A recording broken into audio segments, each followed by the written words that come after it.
Merci Madame la Présidente, Monsieur le ministre de l'Environnement et vos collaborateurs. Monsieur le ministre, je voudrais vous signaler les problèmes environnementaux dans le département de Bignona qui menacent le secteur de la pêche et de l'hôtellerie dans la commune de Kafountine, mais qui menacent aussi la disparition de la belle forêt dans les zones de Nara, Kataba 1 et la zone des palmiers dans la commune de Djingake. Monsieur le ministre, il s'agit principalement pour Kafountine, le phénomène de l'érosion côtière accru avec le lot de conséquences sur le plan écologique, la perte de la biodiversité, la perte des sites historiques et religieux.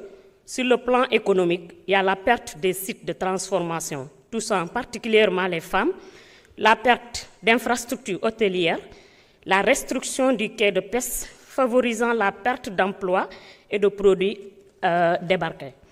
Monsieur le ministre, une étude du CSE en 2024 transmise au ministère de l'Environnement montre que le degré d'avancement de la mer à Kafountine dépasse la moyenne nationale. Si d'ici 20 ans rien n'est fait, le quai de Kafountine, qui représente plus de 80% de la production régionale de Ziguinchor, va disparaître.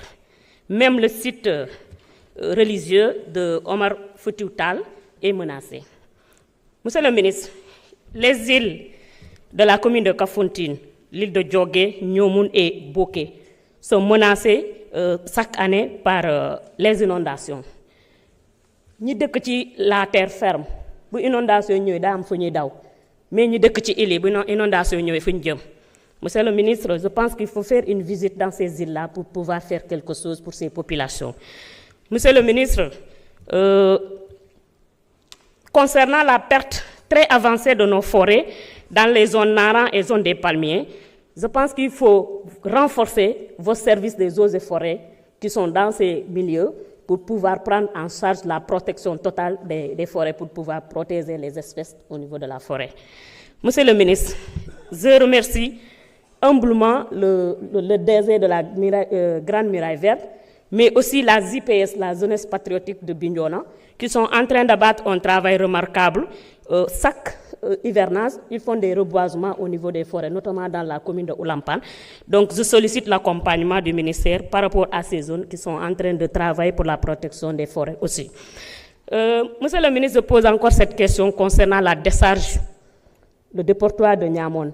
Il y a aussi les populations de Yomokei qui commencent à réclamer vraiment pourquoi leurs terres sont en train de subir vraiment de dépotoirs pour Bignona, la commune de Bignona et la commune de Ziguinchor. Je pense qu'il faut trouver une solution pour ces deux communes-là, Ziguinchor et Bignona, concernant le traitement des déchets.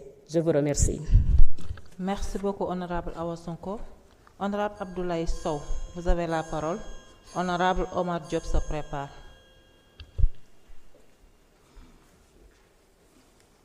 Assalamu alaikum. Mbokk yi maa ngi leen di nuyu. Permettez-moi de profiter de cette occasion pour présenter mes condoléances à votre collègue Moustapha Mamba Guirassy, le ministre de l'Éducation nationale, qui vient de perdre sa maman. Di ko ñaanal Yàlla, yal na ko Yàlla yërëm, xaare ko arjana. Xa falien drom badin kedu ngolu, alxa xibaro memme bi, mbal tralanal ya fata. Xa doa sawanteye fo alamense la jango soneaye. Monsieur le ministre, permettez-moi tout simplement aussi de lister quelques problèmes ou préoccupations que la population de Kédougou rencontre en matière d'environnement. D'abord, les services régionaux ou vos services techniques qui sont à Kédougou, les services des eaux et forêts, ils sont sous-effectifs. Donc il y a un sous-effectif criard dont il souffre. Mais le déboisement, monsieur le ministre, Kédougou frôle les 50 degrés entre mois de mars et mois de mai. Et ça, c'est dû un peu au déboisement. Mais monsieur le ministre, le fleuve Gambie, si vous connaissez un peu Kédougou, fleuve Gambie, et la ville est traversée par ce fleuve. Et si on n'y prend pas garde, on risque de voir un second Falémé et ça serait une catastrophe pour la ville. Monsieur le ministre, il y a une situation aussi dans la commune de Tomoronkoto où présentement la société minière PMC opère. Le PMC se trouve à 13 km dans le parc, d'après la géolocalisation. Mais il y a une partie qu'on appelle, que la communauté locale appelle Angola, puisque c'est une montagne où la population opérait pour avoir pour mener les activités d'orpaillage. Donc on leur a interdit cette partie. Alors que cette partie est à 3 km de Nyemeneke, de Badon et de Tamba Nouméa.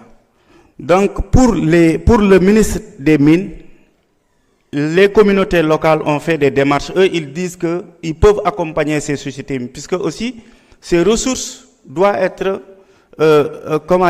on doit accompagner les populations à exploiter de façon responsable ces ressources naturelles. Donc au niveau du ministère des Mines, eux, ils disent qu'ils n'ont pas de problème. Le problème, c'est au niveau de l'environnement. Nous voulons diligenter pour que ces populations puissent travailler et gagner tranquillement leur vie. Mais monsieur le ministre, il y a une autre situation. Les 3 villages que je viens de citer, Nyemeneki, Badon et Tamba Nouméa, sont dans la zone tampon, presque à l'entrée du parc. Et ce qui s'est passé, leurs champs, après avoir mené une extension du parc, leurs champs sont désormais dans le parc. Et là, ça pose énormément de problèmes. Je pense qu'il faut revoir cette partie-là. Merci. Merci beaucoup, honorable. Honorable Omar Diop, vous avez la parole.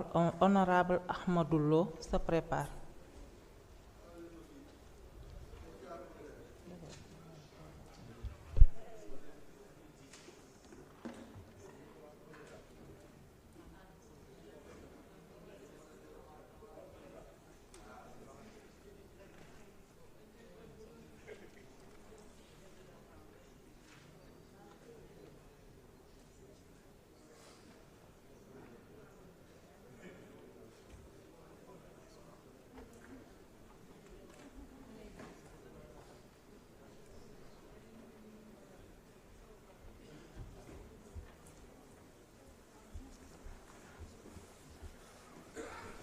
Auzu billahi minash shaitanir rajim. Bismillahir rahmanir rahim. Monsieur le ministre, ñu ngi lay nuyu. Madame la présidente, di nuyu les directeurs généraux COSOSEN cadre de vie, Seydina Aline Diène paysage urbain ak Babacar Sarr Sonaget.